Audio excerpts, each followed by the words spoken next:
Hey guys, what's up? This is Josh. I'm doing an update, my weekly update on Sunday, today, maybe February 13th, or it's the day before Valentine's Day, so yeah. I moved my green bean plants from this area here to this area here. What I did was I took 4 5-gallon buckets. Let me move the thing. 4 5-gallon buckets, and they're all kind of in series here, and they go all the way to the back there, and they're moved to these containers, 5-gallon buckets. I just cut holes in the lids and whatnot, and I made these little structures out of wood that I got from Home Depot for like super cheap, just to kind of support them and to hold the strings for the plant clips that I got. Yeah, there's one of the plant clips. I got that idea off Sleet Stack's rule. For the plant clips, so they're producing plenty of green beans still, and I'm using the fluorescent, the 2700K bulbs, so that they'll bloom more. And I did this so that, you know, this light fixture was cheap and didn't have to worry about it too much, and the bulbs are also cheap, and this allowed me to free up the high pressure sodium light that I was using over here for it, and I have that now 2 high pressure sodium lights, one right here and one over here for my tomato plants that are just here chilling. And they're doing good so far, aside from the fact that they are growing strangely. Like if you can see here, this one's laying down. I'm not really sure why. It's trying to get closer to this light here, so I probably should lower this light here so that it'll grow up to this one. But I'll figure that out when I get to it. So it looks like they're all kind of wanting to move over to them. They're bending over so they can get to the lower light there. So I'll probably lower this one so they'll grow back up. And the ones back here are still kind of small. The leaves look like this. If you can see this well enough. Look how it's kind of dead on the ends.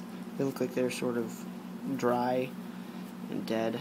I don't know if you guys have an answer for why it's doing that. I've been putting some seaweed extract on there to give them iron, and it, I guess, is helping. Not really sure what it does in that sense. If you can see these over here, I've got these. They haven't really grown too much, but they're at a decent height and they're not dying. So then I have my lettuce, and then my strawberry plant here is doing well. The lettuce is growing pretty strong here. Same with that, and then my squash plant is doing really well.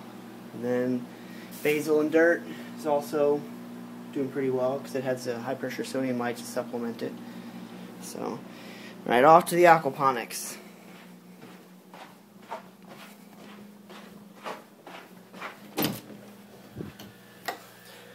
Alright, my fish, so far so good. I haven't had any more casualties since I guess I lost my last goldfish, and I guess the system has stabilized some, which is nice. And then I keep having to put like 5 gallons of water in it every 2 weeks because the plants are dominating it. My tomato plants really haven't grown too much bigger, and their leaves aren't very green, they're more yellow, so I'm not sure why that is either. My radishes are getting close to being done. And then broccoli here. Still don't know what I'm going to do with that yet. But,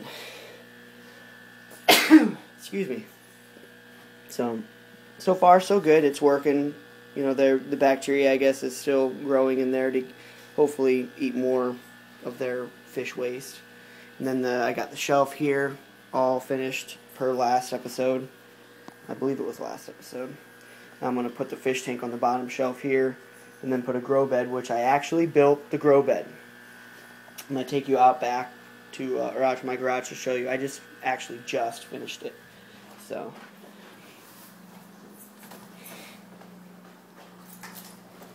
here's my windowsill units. Hey, quit it. Dogs are acting up. These are the squash plants. And then I've got a watermelon plant down there, still growing, some tomato plants. And then here's some more Buchalokia, little seedlings. And then strawberry still hasn't done anything. It just stays kind of the same size, so Those are also Bucholokia plants here.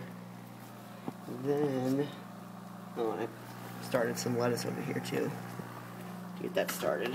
And then, out here, this is my grow table. Look at all the staples. Looks beautiful.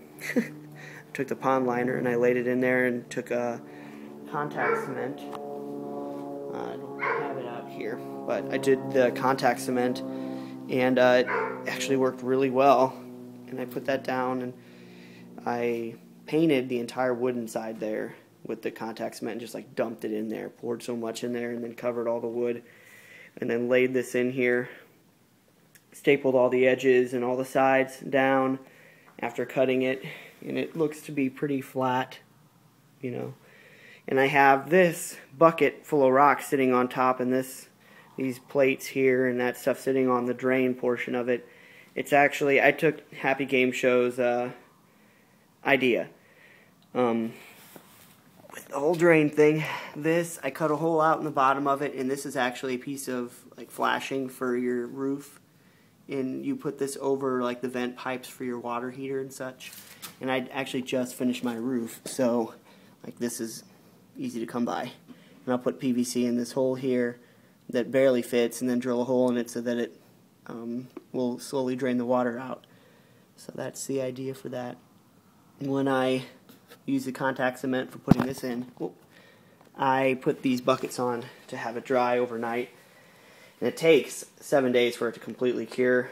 So I put this in yesterday. I put the drain in yesterday and then laid that down, waited 24 hours, came back, took these buckets and stuff off, and it still wasn't completely dry yet. So I quickly put all the rest of the contact cement down, laid down the pond liner so that I could get that out of the way and let this dry for a week, because I'm going to be going to Colorado Springs for work. So I won't be back for a week, and then by then it should be dry, and I can cut the hole in the pond liner so that I can get the water drainage working, and then that'll be that. So thanks guys for watching, and hopefully it was informative. If not, then you know, if you guys have any better ideas of what I'm doing, maybe I'm doing something wrong, you know, leave me a comment. I'm hoping to get my 75-gallon fish tank up and running here pretty soon. I'm cleaning some of the rock and whatnot. So, and yeah, it's going pretty well. I gotta lower that light over here and make more room for stuff. So, I'm hoping that I can maybe move some of these stuff over to this container here so that it can grow and I can start a whole new set of crop here. So, that's the plan, and thanks for listening. Bye.